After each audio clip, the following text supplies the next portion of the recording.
जी नाजरीन, हम आपकी खिदमत में आज फिर से हाजिर हैं नए सबक के साथ। तो सबसे पहले अगर आप वीडियो पहली बार देख रहे हैं तो हमारे चैनल को सब्सक्राइब करें, लाइक करें, शेयर करें और उम्दा सा कमेंट करें। वीडियो पूरी देखें ताकि सबक अच्छी तरह समझ में आ जाए।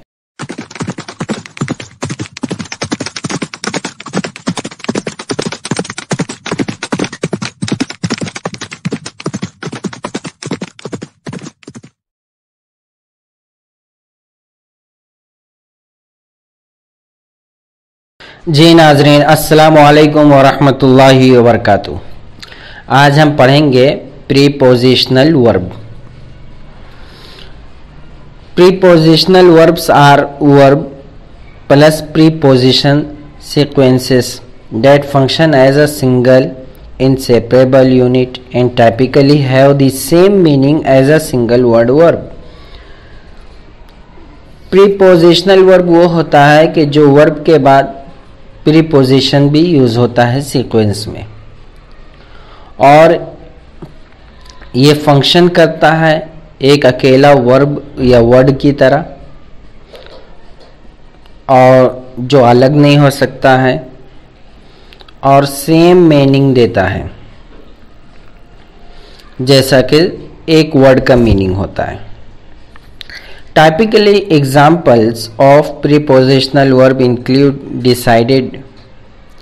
तो इसकी एग्जाम्पल अगर आप देखना चाहते हैं तो ये हैं, जैसे decided on, stare at, care for, result in, deal with, long for, add to, stand for, depend on, apply for। These words can appear in sentences in the following form।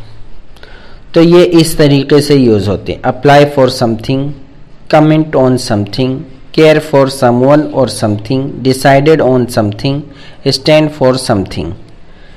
है ना, किसी के लिए अप्लाई करना, किसी के ऊपर comment करना, किसी का ख्याल रखना या किसी पर फैसला लेना, किसी पर डटे रहना।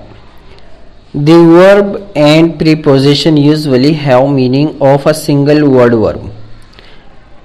प्रीपोजिशन जो होता है यूजुअली सिंगल वर्ड वर्ब का मीनिंग देता है। For example, decided on means choose, यानी चूज किया, and stand for means represent, यानी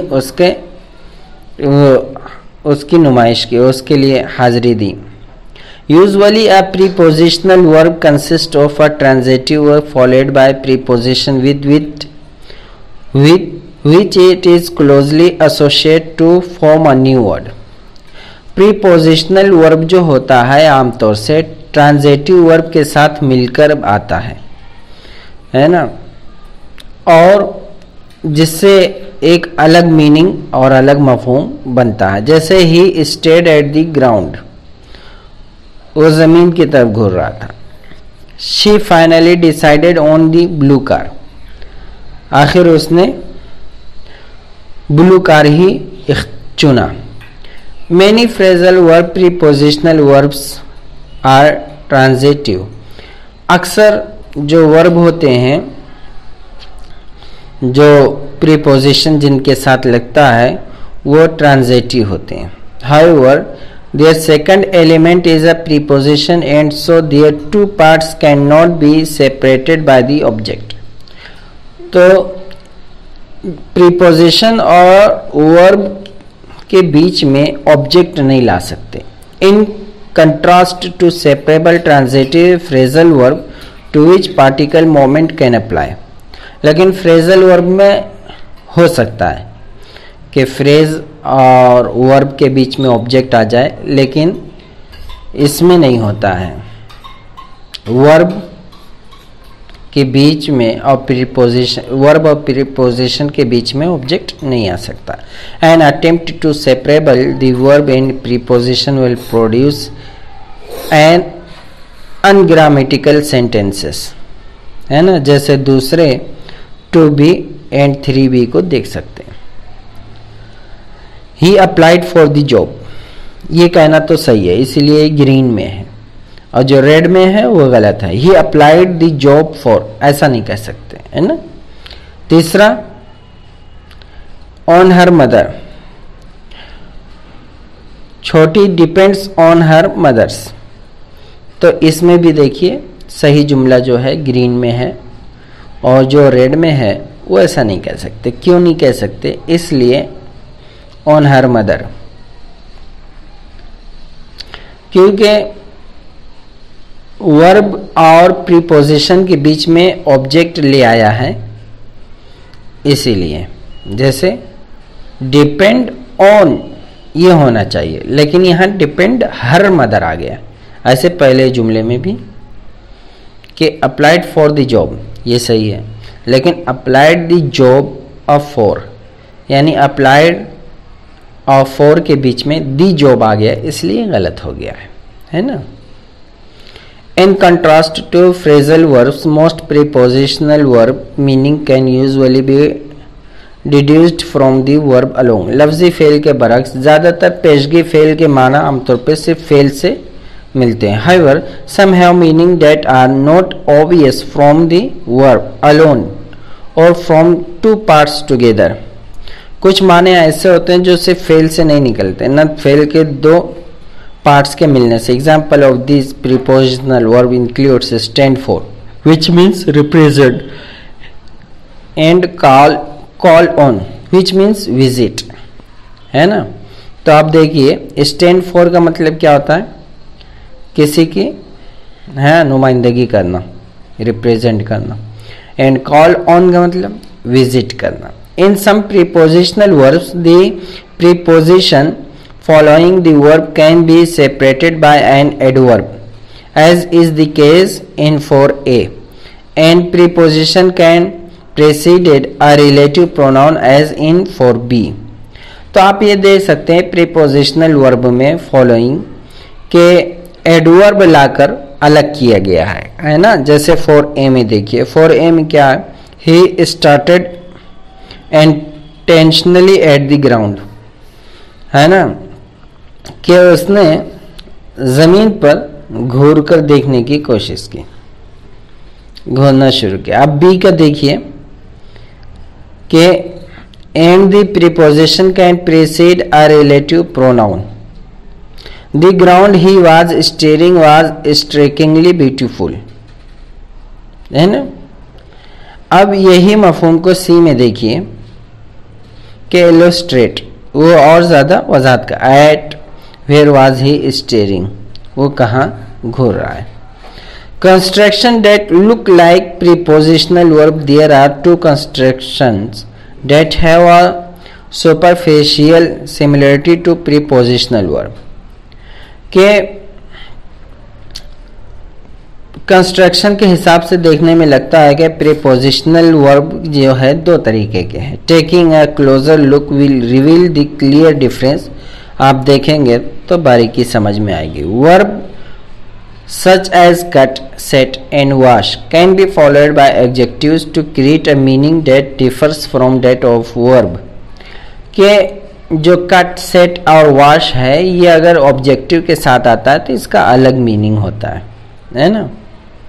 व्हेन इट स्टैंड अलोन, और जब ये अलग यूज हो उससे अलग मीनिंग देता है। For instances, cut short meanings cartel and set free mean liberate. तो इसमें आप देख सकते हैं कि किस तरीके से मफहूम को चेंज किया गया है। These combinations seem to have meanings that are a elaborate product of their components. इन मजमू के ऐसा लगता है कि इन मजमू के माने हैं जो उनके अज्जा के लुग़वी पैदावार हैं। of the rather like prepositional verb, prepositional verb की तरह। However, these combinations differ from prepositional verb in that the element following the verb in an adjective.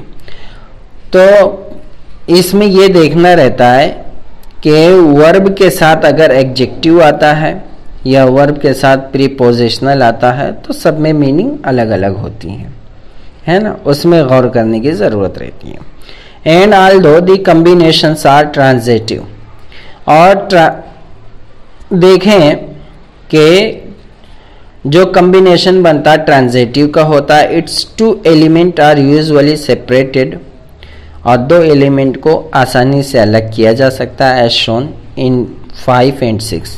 5 and 6 में देख सकते हैं। There are some exceptions to the latter point.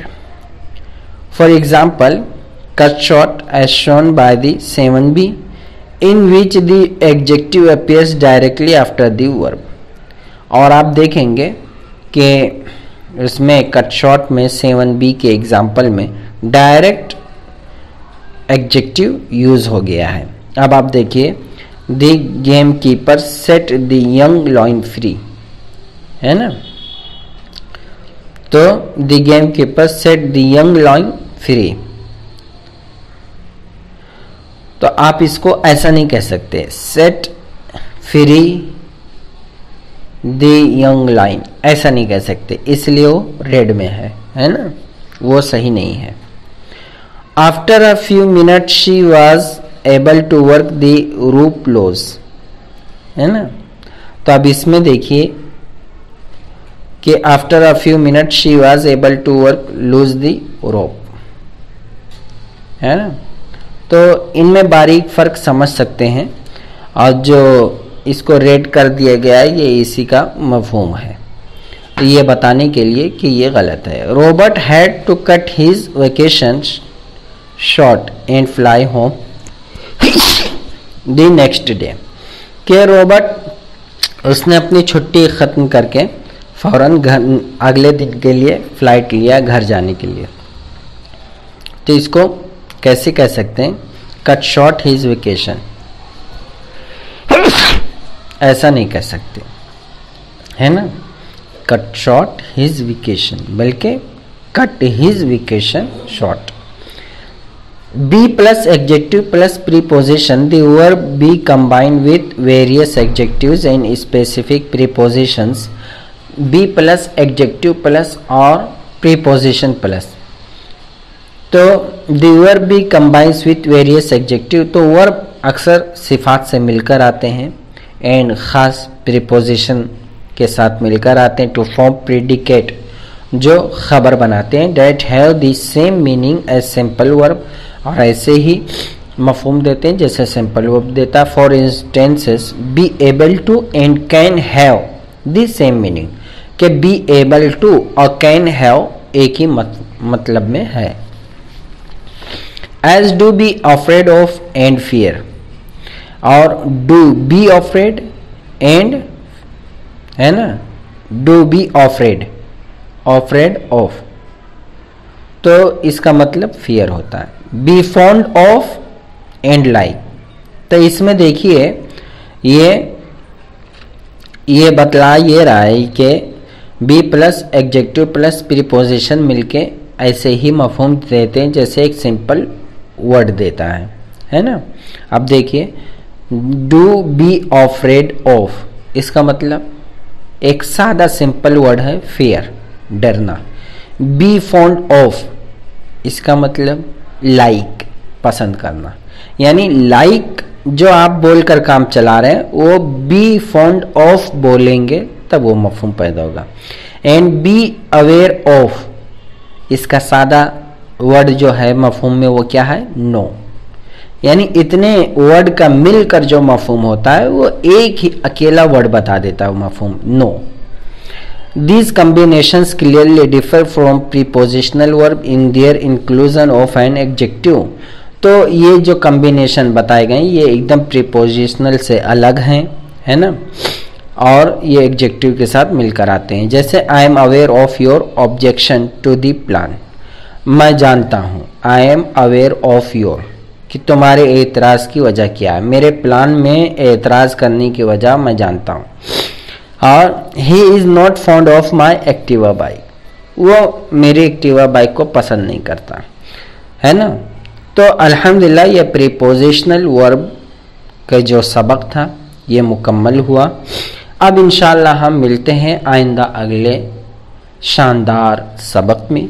जब तक के लिए अस्सलामु अलैकुम व रहमतुल्लाहि व बरकातुहू। खूब लिखते पढ़ते रहें, बढ़ते रहें, तरक्की करते रहें और लाइक और कमेंट करना हरगिज़ ना भूलें, है ना, और अपने साथियों को शेयर करें। अस्सलाम वालेकुम रहमतुल्लाहि व बरकातुहू। अल्हम्दुलिल्लाह, ये सबक मुकम्मल हुआ। आप इस वीडियो को बार बार लूप करके सुनें ताकि सबक अच्छी तरह से समझ जाएं। अगर आप चाहते हैं कि इंग्लिश में मजबूत हों तो हमारे चैनल को सब्सक्राइब करें, शेयर करें, लाइक करें और उम्दा सा कमेंट करें। पढ़ते रहें, लिखते रहें, समझते रहें, बढ़ते रहें, तरक्की करते रहें।